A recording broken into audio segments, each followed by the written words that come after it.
ओम शांति। ओम शांति। आज की तारीख है 3 अप्रैल 2023। साकार महावाक्य।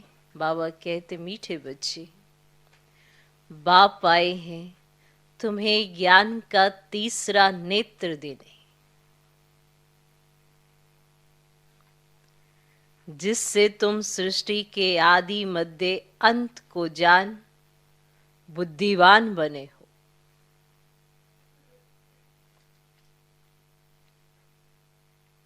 बाप आए हैं तुम्हें ज्ञान का तीसरा नेत्र देने, जिससे तुम सृष्टि के आदि मध्य अंत को जान बुद्धिवान बने हो। क्या बने? बुद्धिवान। आज का प्रश्न, आत्मा और शरीर दोनों को पवित्र बनाने तथा राजाई पद का अधिकार लेने की सहज विधि क्या है? आत्मा और शरीर दोनों को पवित्र बनाने तथा राजाई पद का अधिकार लेने की सहज विधि क्या है? आत्मा और शरीर दोनों को पवित्र बनाने और राजाई पद का अधिकार लेने की सहज विधि क्या है? उत्तर, तुम्हारे पास देह सहित जो भी पुराना कखपन है उसे एक्सचेंज करो। तुम्हारे पास देह सहित जो भी पुराना कखपन है उसे एक्सचेंज करो, बाप के हवाले कर दो। बाप के हवाले कर दो। पूरा बलि चढ़ो। पूरा बलि चढ़ो। बाप को ट्रस्टी बनाओ। बाप को ट्रस्टी बनाओ। श्रीमत पर चलते रहो तो आत्मा और शरीर दोनों पवित्र बन जाएंगे। श्रीमत पर चलते रहो तो आत्मा और शरीर दोनों पवित्र बन जाएंगे। राजाई पद प्राप्त हो जाएगा।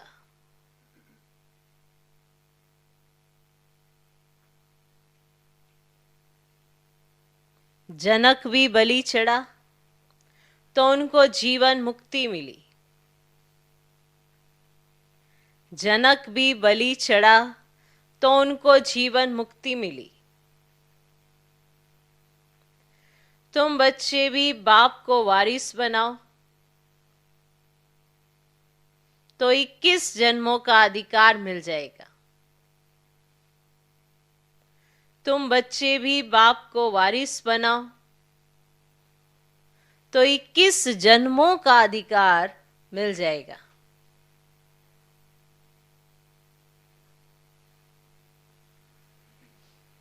तो क्या करना है? देह सहित जो भी पुराना कखपन है उसे एक्सचेंज करो, बाप के हवाले कर दो। पूरा बलि चढ़ो। बाप को ट्रस्टी बनाओ।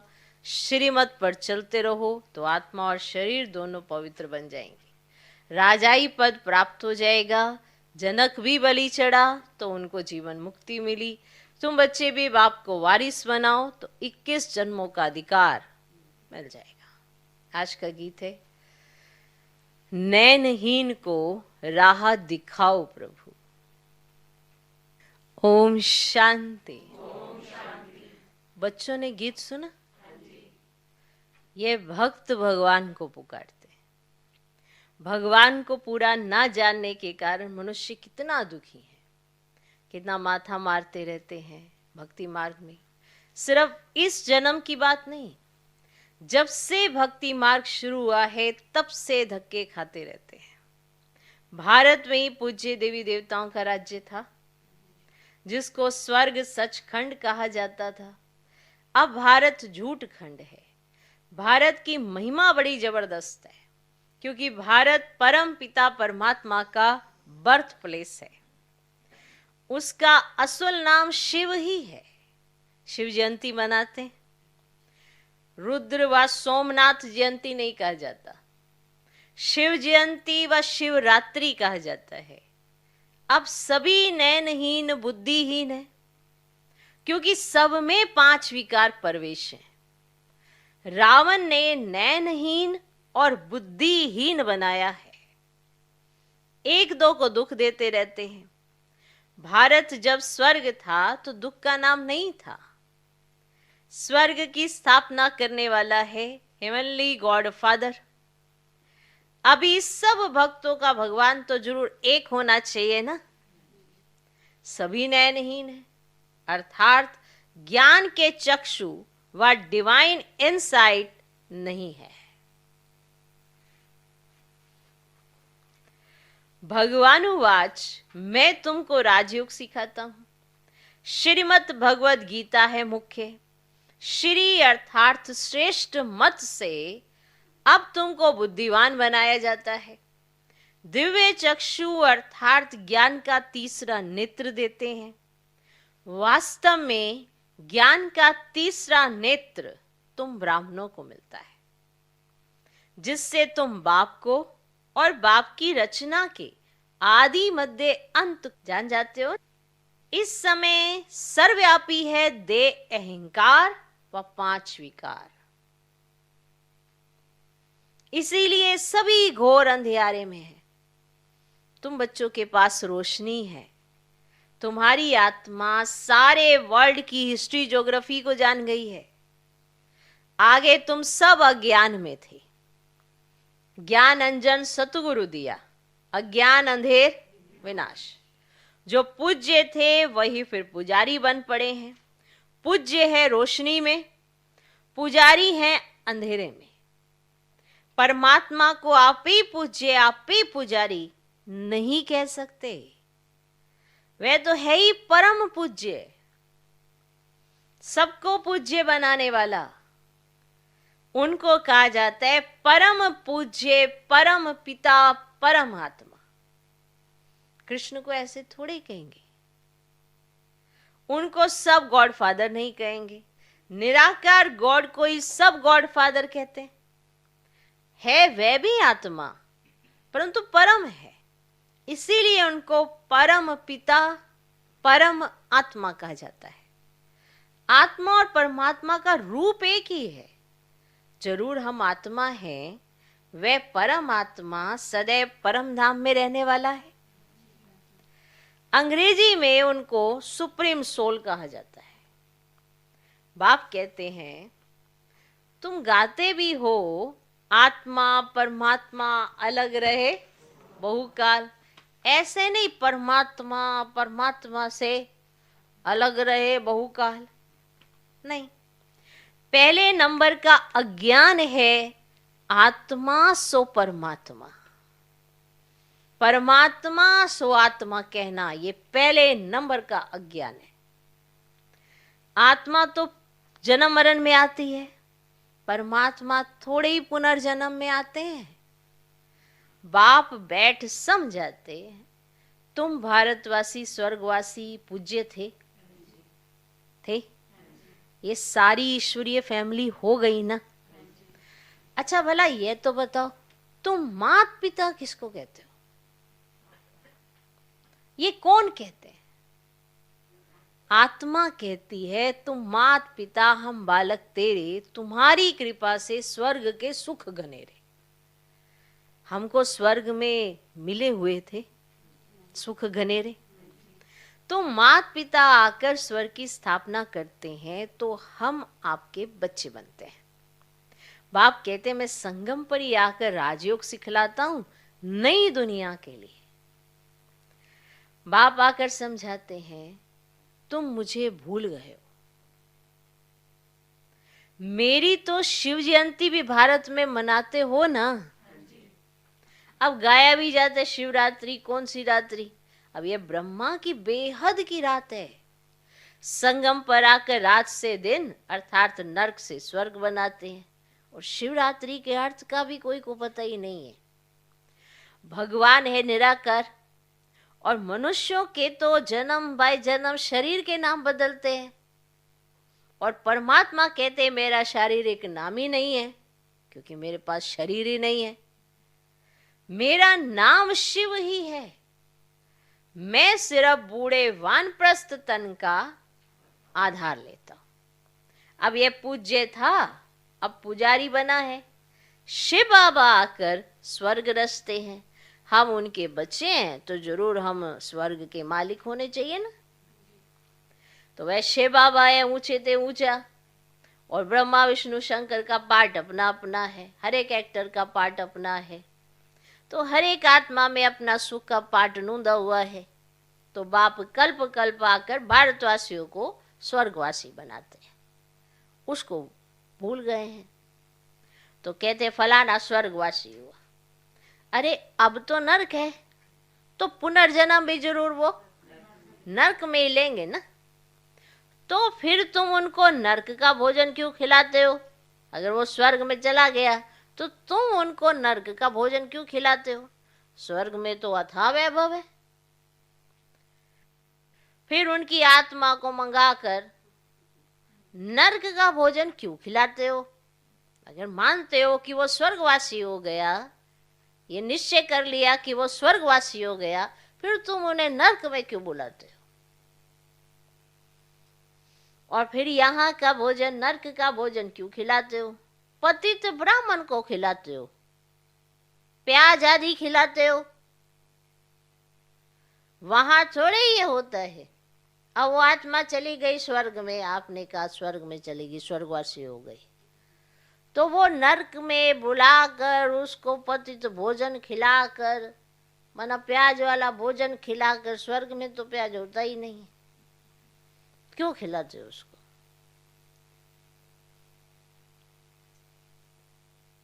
वहां थोड़ी ये होता है।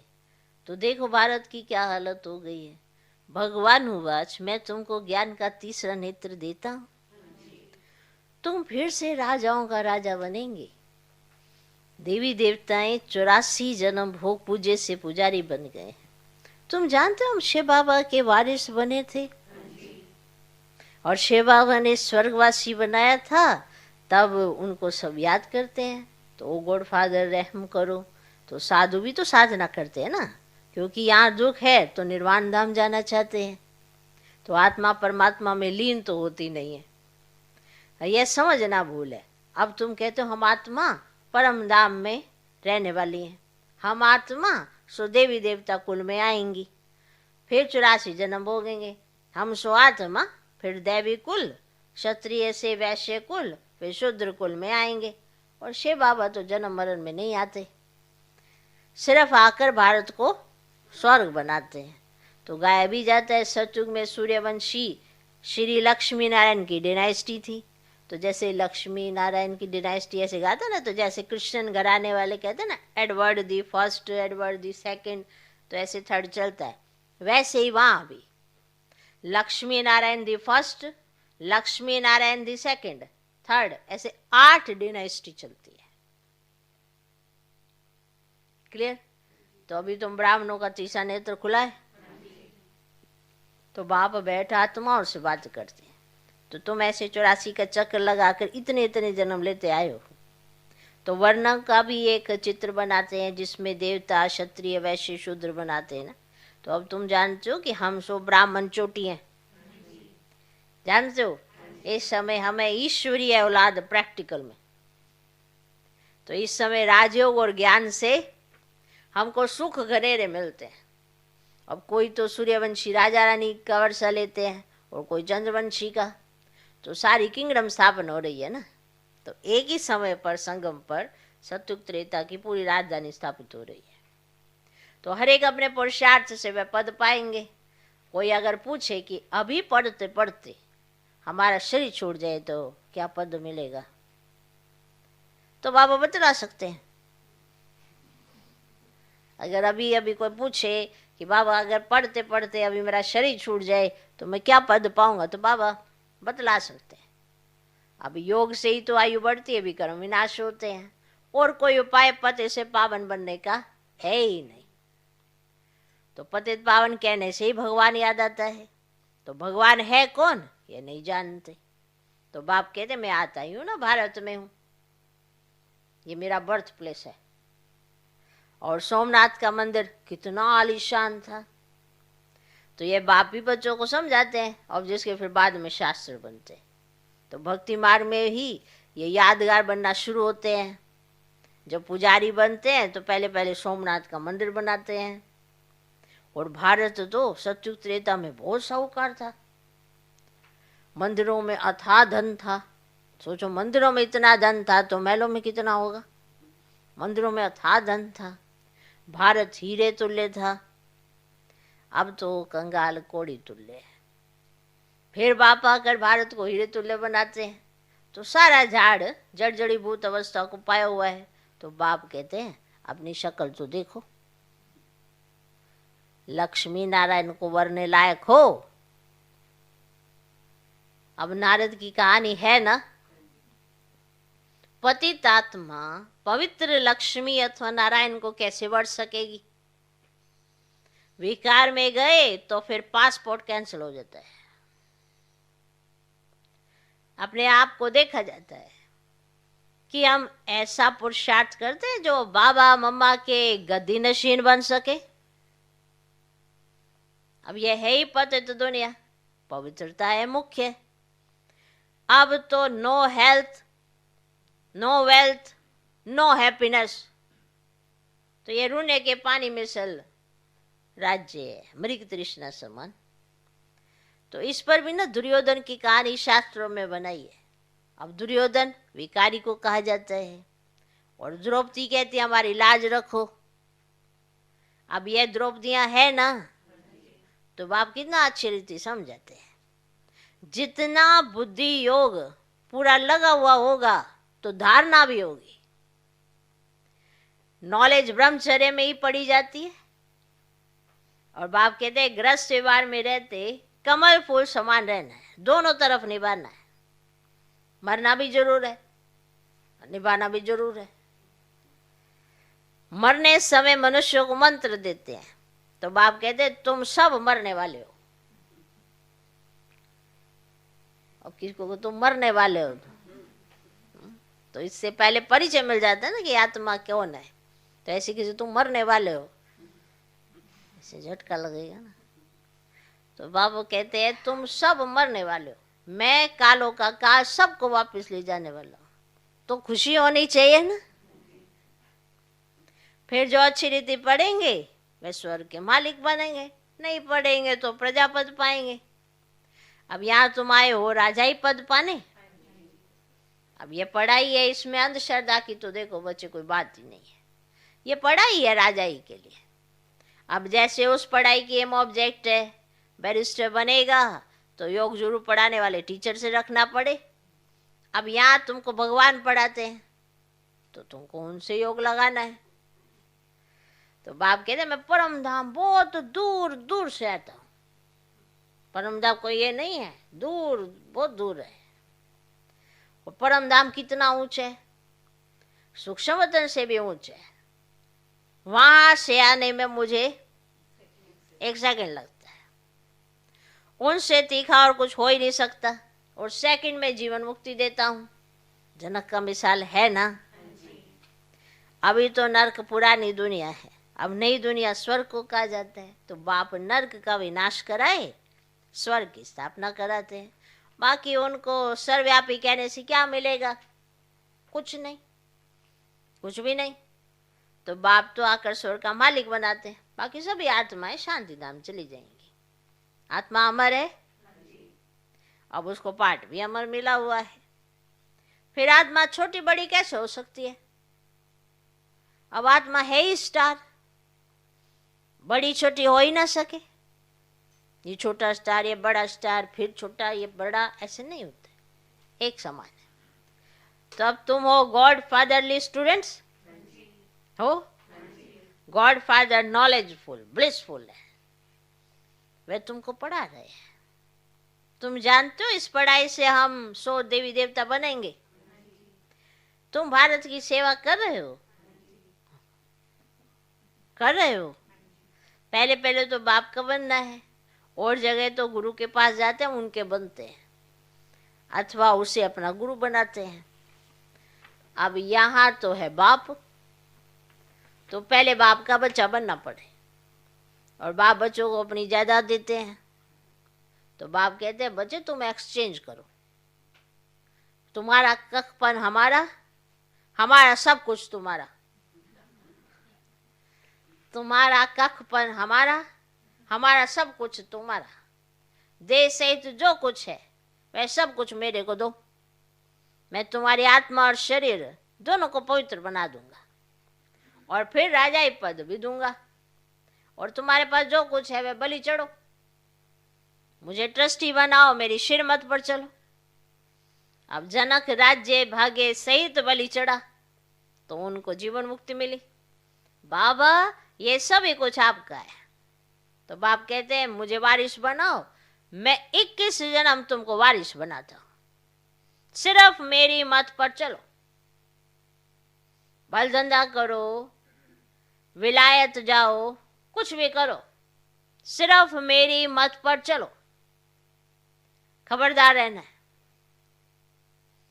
माया घड़ी घड़ी पछाड़ेगी, विक्रम कोई नहीं करना है।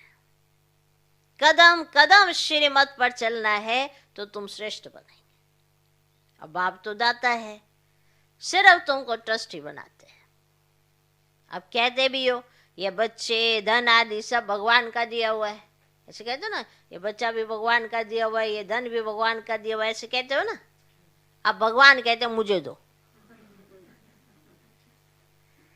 अब भगवान कहते मुझे दो, मैं एक्सचेंज करता हूं, मैं प्रतिज्ञा करता हूं, श्रीमत पर चलने से तुमको ऐसा श्रेष्ठ बनाऊंगा। यह है राजयोग। ये लक्ष्मी नारायण भी इस राजयोग से ऐसे बने हैं। बिरला जिसने लक्ष्मी नारायण का मंदिर बनाया है, वह खुद नहीं जानते हैं कि ये लक्ष्मी नारायण इतने धनवान कैसे बने हैं। अब बाप समझाते हैं यहां के गरीब वहां साहूकार बनेंगे, और साहूकारों का यहां सब मिट्टी में मिल जाएगा। अच्छा, मीठे मीठे सिकिला दे बच्चों प्रति माता पिता बाप दादा का याद प्यार और गुड मॉर्निंग। रूहानी बाप की रूहानी बच्चों को नमस्ते। हम रूहानी बच्चों की भी रूहानी बाप को नमस्ते नमस्ते नमस्ते। Good morning good morning good morning. धारणा के लिए मुख्य सार पहला पॉइंट, माता पिता के गद्दी नशीन बनने के लिए पवित्रता की धारणा करनी है। माता पिता के गद्दी नशीन बनने के लिए पवित्रता की धारणा करनी है। दोनों तरफ निभाते हुए पढ़ाई पर पूरा ध्यान देना है। दोनों तरफ निभाते हुए पढ़ाई पर पूरा ध्यान देना है। दूसरा पॉइंट, कोई भी विक्रम नहीं करना है। कोई भी विक्रम नहीं करना है। बहुत खबरदार हो।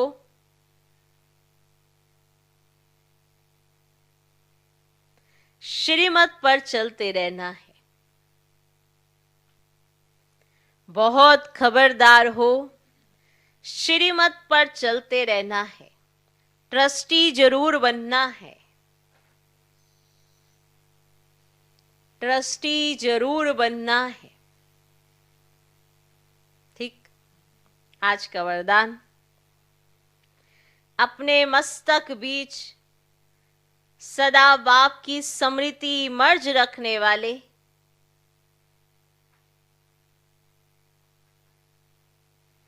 अपने मस्तक बीच सदा बाप की स्मृति इमर्ज रखने वाले मस्तक मणि भव।